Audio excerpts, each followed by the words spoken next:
From Dr. Disrespect's drive-by scare to IShowSpeed's public altercation, these moments reveal the dangerous side of live streaming. Here are the 15 most disturbing moments streamers faced live on air. Dr. Disrespect's drive-by reality check. Ladies and gentlemen, I've got it in the broadcast right now. Someone shot at our house, broke the upstairs window. This is the second shot. Someone shot yesterday at our house. And someone shot again right now and connected with the house upstairs, right? You're driving by, right? You pussy.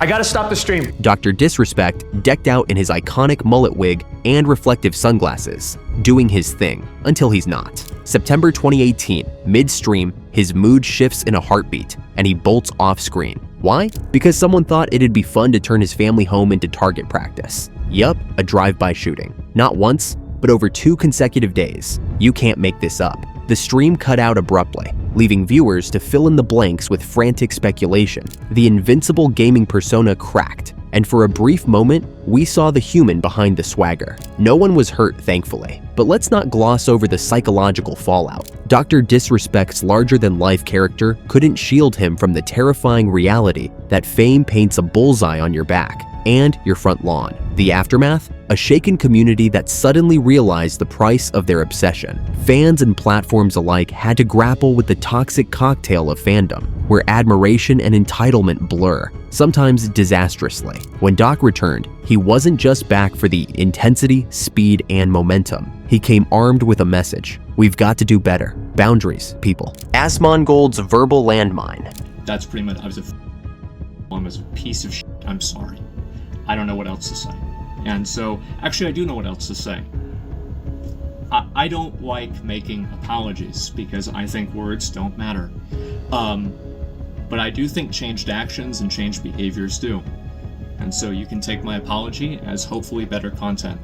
And if you're not seeing that, I want you to hold me accountable. Zach Asmongold. Love him, hate him, you've definitely heard of him. The guy built his brand on saying whatever comes to mind, and for the most part, it worked. Until October 2024, when his unfiltered commentary took a sharp turn south. One stream, one moment, and suddenly, Asmongold was the internet's punching bag. What did he say? Let's just call it an ill-advised tirade that many found racially insensitive. The blowback was immediate and merciless. Social media erupted. Subreddits lit up. Everyone, from fans to fellow streamers, had an opinion, and boy, did they share it. Amid the chaos, Zach went live again to apologize, visibly shaken. His words were raw, regretful, and, if we're being honest, a bit desperate. But here's the kicker. While some rallied behind his redemption arc, others weren't so forgiving. It raised the eternal internet debate. Do we allow people to learn and grow, or do we cancel them outright? For Asmongold, the fallout was a brutal lesson in accountability. His platform is massive, and with that comes the responsibility not to make it a megaphone for harmful rhetoric. And yet there he was, still streaming, still polarizing, and still thriving, for better or worse. Ice Poseidon's swatting nightmare. Like, he called in and said that I had a bomb on the plane. That's what he said. Like, he was pretending to be me. Yeah, what's up, guys? I'm still sick as that's why I'm sniffing, because my sickness is just getting worse and worse.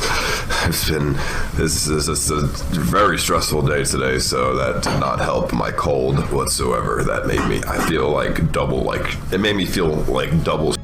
I'm stuck in Phoenix, Arizona right now with Haley, and we're at a hotel, and we're flying to Austin, Texas tomorrow at 8 in the morning, so that's annoying. Now, if we're talking about moments where streaming veered straight into chaos, Ice Poseidon's 2017 swatting incident takes the crown. Paul Danino, the man behind the moniker, had made a name for himself with IRL streams that thrived on unpredictability. But even he couldn't have predicted this. It went down a mid-travel stream. An anonymous viewer called in a fake bomb threat, claiming Danino was a threat on a commercial flight. Q-armed law enforcement storming the plane and yanking him off, live in front of thousands of viewers. If you thought your flight delays were bad, try getting perp walked off a jet while your audience spams LUL in chat. The fallout? Twitch dropped him faster than you could say TOS violation. Ice Poseidon's online life became a cautionary tale overnight. Sure, he stayed relevant, just not on the platforms you'd call mainstream. The whole ordeal forced everyone to reckon with the darker side of internet culture. Swatting wasn't just a prank gone too far anymore, it was a serious crime with real consequences. Authorities cracked down, arrests were made, but the damage was done. For Paul, though, it wasn't a game over. He leaned into the controversy, doubling down on his anything for content ethos. Love him or loathe him, Ice Poseidon remains a polarizing figure, a reminder of how fame and infamy often go hand in hand in the streaming world. Tfue's swatting nightmare.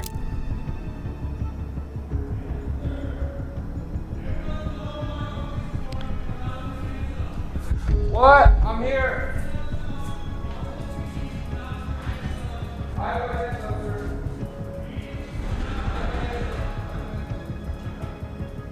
Imagine vibing in a Minecraft session, your audience chilled, your focus razor sharp, and then, bam, sirens, shouting, and the unmistakable chaos of a SWAT team storming in. Turner, Tfue. Tenny's stream flipped from virtual blocks to very real panic in seconds. Viewers could hear officers barking commands as the scene turned surreal before the stream abruptly cut off. Now, swatting, for the blissfully unaware, is when some internet troll with too much free time and zero morality sends the cops to your door with a fake emergency. It's all about weaponizing anonymity for a sick thrill. Tfue survived the ordeal physically unscathed, but that doesn't mean he walked away untouched. Imagine knowing your safe space, your home, could be invaded anytime because some random online jerk decided you were today's entertainment. The internet lit up with reactions. Some fans were justifiably horrified, others not so much. The incident reignited debates about whether the tech industry and law enforcement are doing enough to stop this insanity. Spoiler alert, they aren't. Tfue spoke out later, sharing how it left him rattled, anxious, and, here's the kicker, determined to push for change. Because if someone with his platform can't make noise about it, who will? Phantom's Parade traffic stop. Muted on. Oh, hell no. No waiting orders. Nah, they know. Yes, they are. Oh, God, no. Let me try to sit down. Why you got his gun out? No. Nah, get the cam on this. Nah, put the camera on Get that. the cam on this, bro. Why you got Out of the car. Why the gun out? Let me see. Let me have my Why phone. you got this gun out? Why you got that gun out?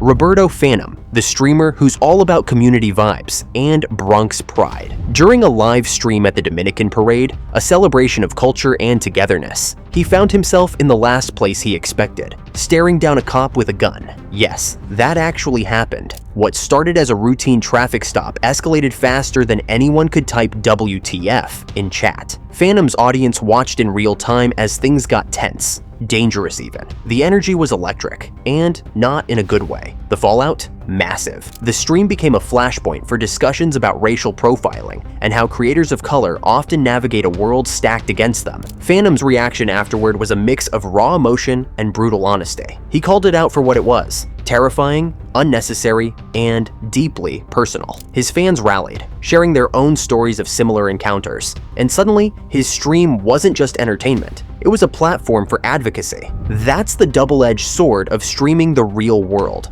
It's unscripted, unfiltered, and sometimes painfully real. But here's the thing about Phantom, he didn't let it end there. He leaned into the conversation, using his platform to amplify calls for police accountability. In the aftermath, he became not just a streamer, but a voice for change. That's how you flip trauma into purpose, folks. Neon versus Jack Doherty, the spectacle.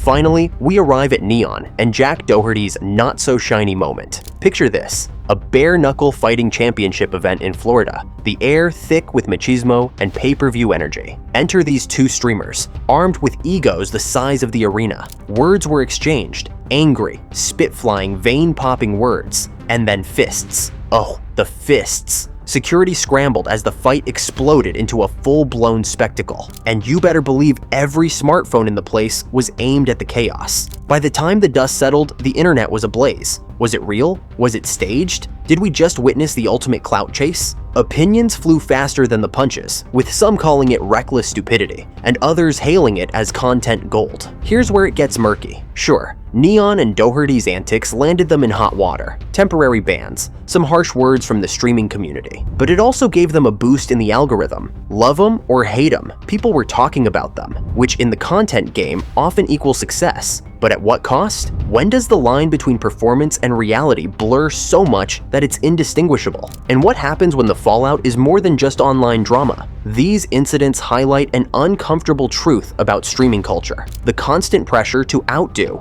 outperform, and shock can push creators into wild territory. It's a high-stakes game where visibility often demands vulnerability, and sometimes recklessness. And while the audience may be entertained, the human cost is all too real. Yusuf 7N's Mansion Mayhem. Do we have some okay, look, in there for us, bro? Say, if I go, will you go? Yeah. Will you go? We have to. We'll all go. I mean, I'm already here. What the fuck I'm gonna do? Just stand here? Here, go look. You go look and tell me if you think we could get back out from there. Yeah.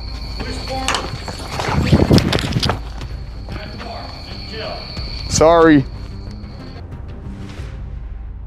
My is fat. Yusuf 7N, a streamer famous for his urban exploration, decided to spice up his October 2024 content by sneaking into a creepy, abandoned mansion in Atlanta. Whispers around town claimed it was once owned by Sean Diddy Combs, which only added to the intrigue. Cue the ghost stories, secret rap sessions, and rumors of wild parties gone wrong. Naturally, Yusuf 7N's fans ate it up, glued to their screens as he tiptoed through the crumbling halls, flashlight in hand. But then, the plot thickened. As he narrated tales of luxury gone to rot, showing off shattered chandeliers and walls plastered with graffiti, the mood shifted from thrilling to oh no, what's he doing? That's right, the cops showed up. Turns out someone reported him for trespassing, and the stream ended with Yusuf 7N getting an earful, and not from ghosts. The fallout? Fans were divided. Some praised his daring storytelling. Others called him reckless for breaking the law. Yusuf 7N did a classic PR move. He apologized and urged others not to follow in his footsteps, all while basking in the viral attention. Lesson learned? Maybe. But who's not tempted by a good mystery? MS, Bandia's Night of Terror.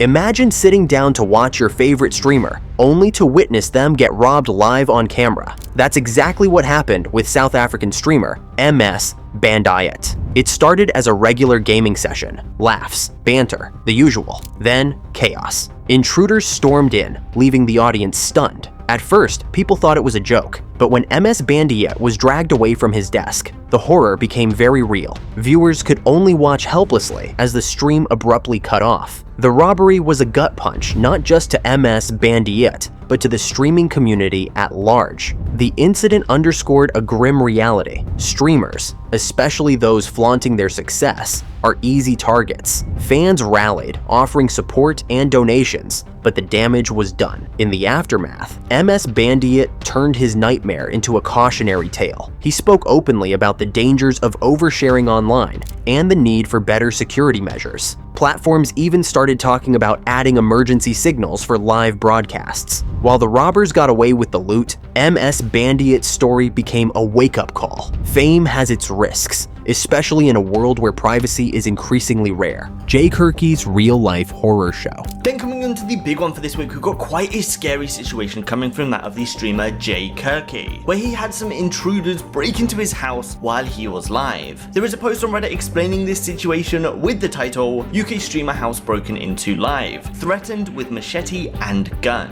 Jay Kirky's house was broken into while streaming Resident Evil as shown in the VOD. The anonymous intruders were looking for someone else who lives in the building but got the wrong address. During mid-stream, Jay heard some noises and assumed it was the neighbor's apartment since he lives in a dodgy apartment complex. Moments later it was much louder and was apparent it was his own apartment. He decides to take a look and was confronted with a man in a balaclava breaking through his window. Jay Kirky's night started with him streaming Resident Evil, a game known for its spine-chilling moments, and ended in a real-life nightmare. Midway through the stream, armed intruders burst into his home. At first, the audience thought it was a clever prank or some next-level immersive content. But then came Jay Kirky's panicked voice, his attempts to reason with the intruders, and the dawning horror that this wasn't part of the show. The situation spiraled quickly. Turns out the intruders had the wrong house, but that didn't make things any less terrifying. Jay Kirky managed to de-escalate the chaos without anyone getting hurt, but the emotional toll was huge. His fans were shaken,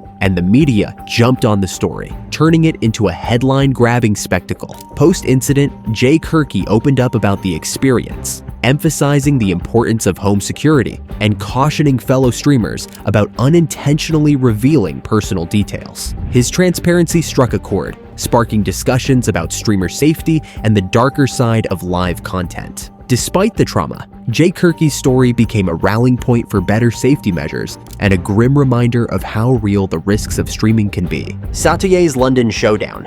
What's this? What's this? What are you doing? I'm taking like One Piece. Baba, you're recording people, bro. Okay, Stupid, bro. You're stupid. Baba, I'll smash this, you know.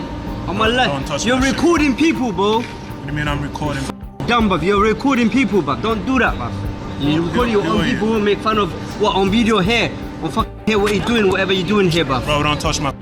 I'll touch your shit 24/7, bruv. Bro, get the fuck away from me, bro. Out of here, man.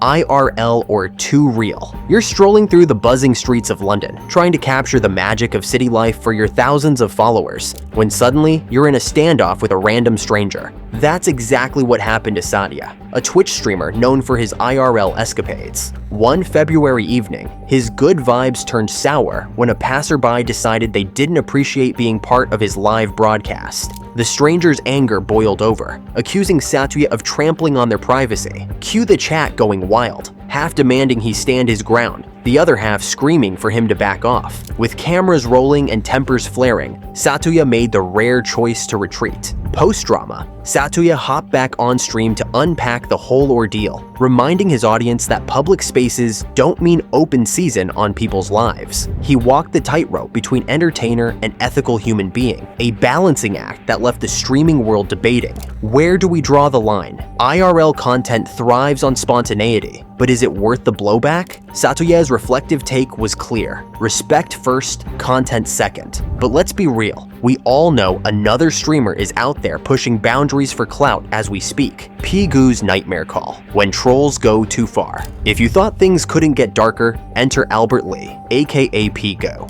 October 2024, Bangkok. Pigoo's stream starts like any other, gaming, laughs, good vibes. Then his phone rings. The caller? A faceless troll spewing racist slurs and death threats live. The shift in tone was instant. Pigoo's usual energy was replaced by visible shock as the gravity of the situation hit both him and his viewers. Unlike many who might freeze or panic, Pigoo showed nerves of steel. He shut down the stream, reported the incident to local authorities, and came back stronger. His next stream wasn't just business as usual, it was a masterclass in turning trauma into advocacy. Pigoo didn't just condemn the hatred, he called out the platforms enabling it, demanding better tools to protect creators. The streaming community rallied, but let's face it, this wasn't the first time a streamer got targeted, and it won't be the last. Platforms promised updates, again, while the rest of us watched, wondering when the next incident would go viral. For Pigoo, it was a moment of resilience,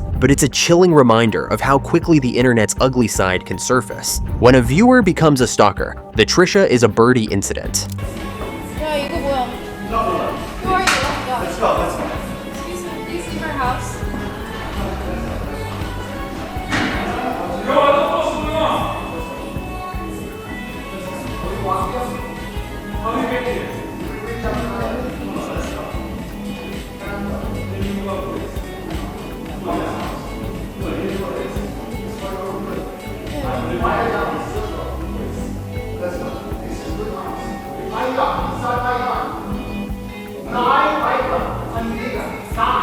Then there's the story that keeps every streamer up at night. Trisha is a birdie learned the hard way why sharing too much in life can be downright dangerous. One overly dedicated viewer pieced together enough clues from her streams to track her down IRL. What followed was a confrontation so surreal that viewers initially thought it was staged. Spoiler, it wasn't. Imagine live streaming your life, only to have a stranger show up, accusing you of betraying your community, or some other nonsense. Trisha is a birdie tried to keep things calm, but the tension was through the roof. Security eventually handled the situation, but the damage was done. The streamer's shaken demeanor said it all. This wasn't just content gone wrong. It was a nightmare made real. The aftermath was a wake-up call for both creators and viewers. Streamers started talking about delaying streams, avoiding obvious landmarks, and thinking twice before oversharing. But here's the catch. The very things that make streaming engaging, authenticity, real-time interaction, and openness, are the same things that make it a privacy minefield. For every lesson learned, there's always someone willing to risk it for the clicks. Streamer confronted by angry individual. The Jake and Bake incident. That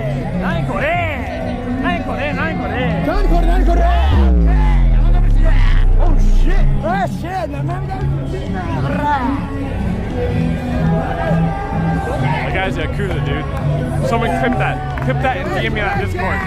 That guy's a full. One streamer, Jake and Bake, mid-stroll through the bustling streets of Tokyo, thought he was delivering primo content. Vibrant street scenes, quirky moments, and that authentic, I'm just vibing energy. But not everyone was vibing. Cue a passerby who decided they weren't about to become the uncredited star of some random live stream. This wasn't a casual, hey, could you not? This was an angry, arms-waving, voice-raising confrontation. The passerby accused Jake and Bake of exploiting the public space and invading privacy, with a dash of, who even gave you permission? Meanwhile, viewers in the chat split into camps. Team, it's a public space, deal with it, versus Team, respect people's boundaries, you clout-chasing menace. What did Jake and Bake do? After realizing he was moments away from a full-blown shouting match, or worse, he bailed. Later, in his post-drama debrief, he gave a heartfelt monologue about balancing content creation with respecting public boundaries. The moral of the story: IRL streaming's a minefield, folks. Step carefully. Streamer attacked for public filming.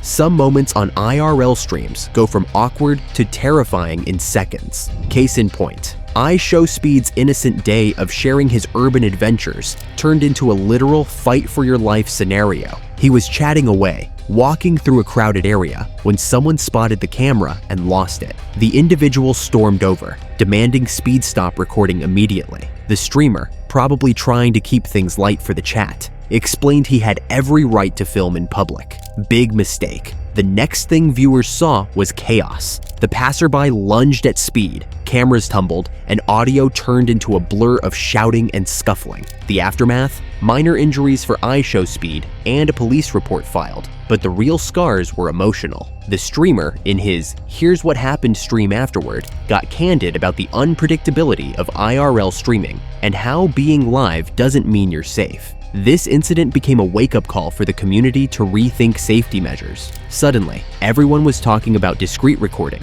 conflict de-escalation strategies, and whether IRL streaming is even worth the risk. The swatting nightmare, when live becomes too real.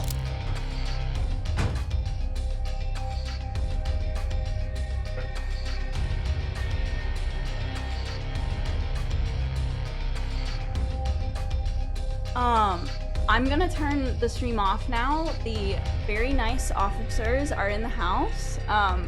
They're gonna take a crime report and like take our IDs. Literally got swatted. I'm okay. But yeah, like we're all handcuffed and everything. So everything's fine. They're very nice. I'm gonna leave.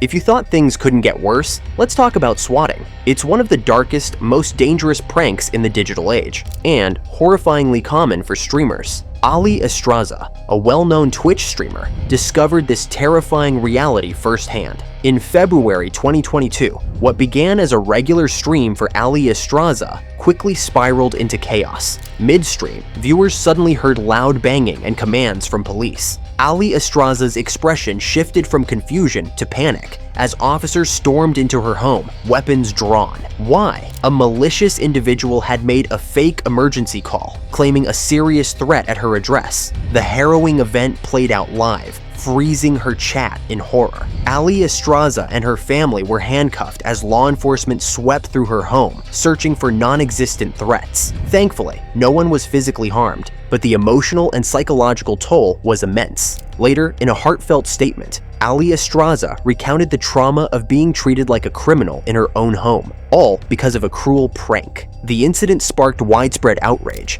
igniting discussions about holding swatters accountable and improving law enforcement's ability to identify false reports. Ali Estraza, along with many other streamers, implemented stronger security measures, anonymizing personal details, and working closely with local authorities to prevent future incidents. Swatting is more than a prank. It's a dangerous crime that puts innocent lives at risk. Ali Estraza's story is a sobering reminder of the dark side of online fame and the urgent need for stricter laws to protect streamers and others from this nightmare. From swatting to stalkers, where's the line between content and chaos? Tell us what you think, and don't forget to like and subscribe for more.